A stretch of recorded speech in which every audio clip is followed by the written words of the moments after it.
आपने कभी सोचा है कि ऑपरेशन थिएटर के अंदर एक सर्जरी का सक्सेस किस पर निर्भर करता है?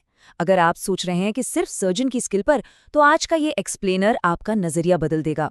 क्योंकि एक और बहुत अहम फाउंडेशन है जो लिटरली जिंदगी और मौत के बीच का फासला तय करती है। आज हम बिल्कुल उसी क्रिटिकल बेस के बारे में बात करने वाले हैं। क्योंकि सच तो ये है, और इस बात को ध्यान से सुनिए, हर सर्जरी का सक्सेस सिर्फ सर्जन पर डिपेंड नहीं करता।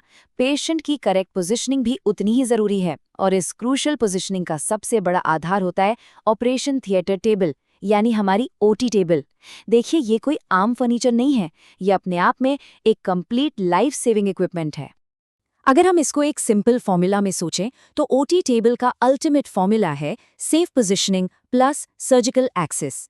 मतलब ये टेबल पेशेंट को पूरी तरह से सुरक्षित रखती है और साथ ही सर्जन को एग्जैक्टली उस पॉइंट तक पहुंचने देती है जहां सर्जरी होनी है। ये सपोर्ट और एक्सेस का एकदम परफेक्ट बैलेंस क्रिएट करती है। तो आज के इस एक्सप्लेनर में हम क्या कवर करने वाले हैं? बहुत क्लियर एजेंडा है। पहले हम ओटी टेबल की एनाटॉमी समझेंगे, फिर उसके टाइप्स देखेंगे, उसके बाद एसेंशियल सर्जिकल पोजीशंस पर आएंगे और आखिर में सबसे जरूरी एस्पेक्ट सेफ्टी और प्रिकॉशंस को डिस्कस करेंगे। चलिए, बिना किसी देरी के आते हैं अपने पहले सेक्शन पर। बात करते हैं ओटी टेबल की एनाटॉमी की। अब जैसे ह्यूमन बॉडी की अपनी एक एनाटॉमी होती है ना, बिल्कुल वैसे ही इस मैकेनिकल टेबल के भी स्पेसिफिक और क्रूशल पार्ट्स होते हैं। सबसे ऊपर होता है टेबल टॉप, जहां पेशेंट एक्चुअली लाई करता है। फिर आता है हेड सेक्शन, जो सर को पोजीशन करता है, बैक सेक्शन जो अपर बॉडी को सपोर्ट देता है, और लेग सेक्शन जो लोअर लिम्स के लिए होता है। और इन सब को स्टेबलाइज करने के लिए नीचे एक बहुत स्ट्रॉन्ग बेस और कॉलम होता है। हर एक हिस्से का अपना एक स्पेसिफिक और क्रिटिकल फंक्शन है। पर क्या सिर्फ ये परमानेंट कोर पार्ट्स ही काफी हैं? एक्चुअली नहीं, हर सर्जरी अलग होती है। इसलिए जरूरत के हिसाब से हम मॉड्यूलर अटैचमेंट्स ऐड करते हैं, जैसे कि arm board, leg holders, headrest और सेफ्टी स्ट्रैप्स। बेसिकली ये अटैचमेंट्स टेबल को किसी भी कॉम्प्लेक्स सर्जरी के लिए पूरी तरह कस्टमाइज कर देते हैं, एक जॉइंट पजल की तरह, जहां हर पीस फिट होकर प्रोसीजर को आसान बनाता है। ओके, अब मूव करते हैं अपने दूसरे सेक्शन पर, जहां हम समझेंगे ओटी टेबल्स के टाइप्स और उनके मैकेनिज्म्स। बेसिकली 3 मेन टाइप्स की टेबल्स आपको मिलेंगी। पहली होती है मैनुअल टेबल, जो हैंड ऑपरेटेड होती है और काफी कॉस्ट इफेक्टिव मानी जाती है। दूसरी है हाइड्रोलिक, जो फ्लूइड प्रेशर पर काम करती है और थोड़ी स्मूथ एडजस्टमेंट्स देती है। और तीसरी इलेक्ट्रिक टेबल, जो रिमोट कंट्रोल से चलती है। और गेस व्हाट, आज के मॉडर्न ओटीज में यही सबसे आम तौर पर यूज होती है। लेकिन रुकिए, सिर्फ स्टैंडर्ड टेबल्स ही सब कुछ नहीं होती। ऑर्थोपीडिक या न्यूरो सर्जरीज के लिए हाईली स्पेशलाइज्ड टेबल्स भी आती हैं। आप खुद सोचिए, इन कॉम्प्लेक्स ऑपरेशंस में एक सिंगल मिलीमीटर की अनवांटेड मूवमेंट भी कितना बड़ा रिस्क बन सकती है, राइट? इसलिए इन स्पेशल टेबल्स का आर्किटेक्चर बिल्कुल अलग और एक्सट्रीमली प्रिसाइज होता है। एक मिनट, अगर आप मेडिकल स्टूडेंट या टेक्नीशियन हैं, तो ये एक बड़ा वीवीवाई पॉइंट है। ध्यान से सुनिए, आज के मॉडर्न टाइम में इलेक्ट्रिक टेबल ही नंबर 1 चॉइस होती है। क्यों? क्योंकि प्रिसिजन और ईज ऑफ यूज दोनों यहाँ एक साथ मिलते हैं। अब आते हैं इस एक्सप्लेनर के सबसे डायनामिक और इंटरेस्टिंग पार्ट पर, एसेंशियल सर्जिकल पोजीशंस। यहाँ टेबल एक्चुअली पेशेंट को सर्जरी के बायोमैकेनिक्स के हिसाब से शेप करती है।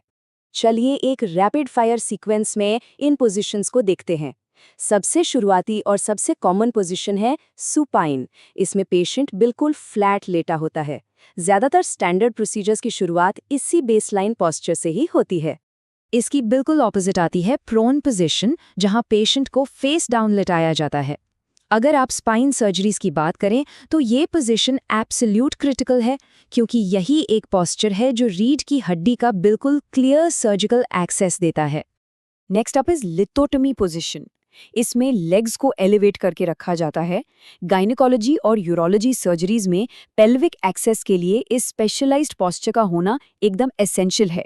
इसके बिना वहां काम आगे बढ़ ही नहीं सकता। फिर आती है लैटरल पोजीशन। यहाँ पेशेंट साइड पर लेटा होता है। फॉर एग्जाम्पल, अगर किडनी की सर्जरी होनी हो तो ये पोस्चर बेस्ट एक्सपोजर देता है। आप देख रहे हैं ना कि कैसे हर पोजीशन का सीधा कनेक्शन उस स्पेसिफिक ऑर्गन के सेफ एक्सेस से जुड़ा हुआ है। अब इन 2 टिल्ट मैकेनिज्म्स को देखिए। ट्रेंडलिनबर्ग पोजीशन में सर को थोड़ा नीचे टिल्ट किया जाता है, ताकि ग्रेविटी की वजह से पेल्विक ऑर्गन्स ऊपर शिफ्ट हो जाएं और सर्जन को क्लियर रास्ता मिल सके। वहीं रिवर्स ट्रेंडलिनबर्ग में सर ऊपर की तरफ होता है। ये टेबल टिल्ट और ग्रेविटी का जो कॉम्बिनेशन है ना, ये बड़ी से बड़ी कॉम्प्लेक्स सर्जरीज को आसान बना देता है। तो इन सारी अलग अलग पोजीशंस का अल्टीमेट मकसद क्या है? वही जो हमने शुरू में बात की थी, correct position is equal to better surgical exposure plus patient safety. अगर अलाइनमेंट परफेक्ट है तो सर्जन अपना बेस्ट परफॉर्म करेगा और आपका पेशेंट बिल्कुल सेफ रहेगा। और इसी सेफ्टी की बात करते हुए अब हम आते हैं अपने आखिरी और सबसे हाई स्टेक सेक्शन पर, सेफ्टी और प्रिकॉशंस। ऑपरेशन शुरू होने से पहले ना एक बहुत ही strict non negotiable countdown sequence होता है। पहला, चेक करो कि टेबल की मूवमेंट स्मूथली काम कर रही है। दूसरा, सारे लॉक्स फुली सिक्योर होने चाहिए। और तीसरा, सभी अटैचमेंट्स रिजिडली फिक्स्ड हों।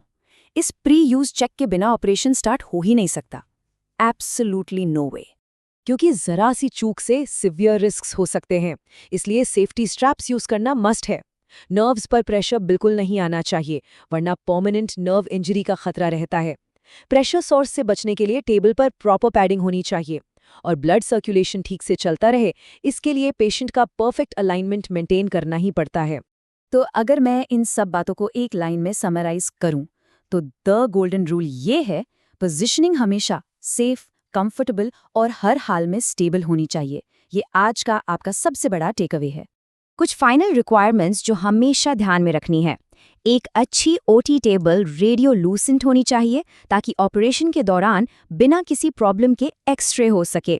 उसका मटेरियल इजी टू क्लीन होना चाहिए। और सबसे अहम बात, पूरे प्रोसीजर के दौरान सर्जन और एनेस्थेटिस्ट के बीच एक सीमलेस टीम कोऑर्डिनेशन होना चाहिए। टेबल कितनी भी मॉडर्न हो, टीम वर्क के बिना सब अधूरा है। तो इस एक्सप्लेनर को खत्म करने से पहले मैं आपके लिए एक बड़ा सवाल छोड़कर जा रही हूँ। मान लीजिए सर्जन रेडी है, इंस्ट्रूमेंट्स भी पूरी तरह रेडी हैं, लेकिन क्या उस वक्त पेशेंट का बेस बिल्कुल सेफ है? क्योंकि याद रखिए, एक सफल और लाइफ सेविंग सर्जरी आखिर में इसी एक वाइटल फाउंडेशन पर टिकी होती है,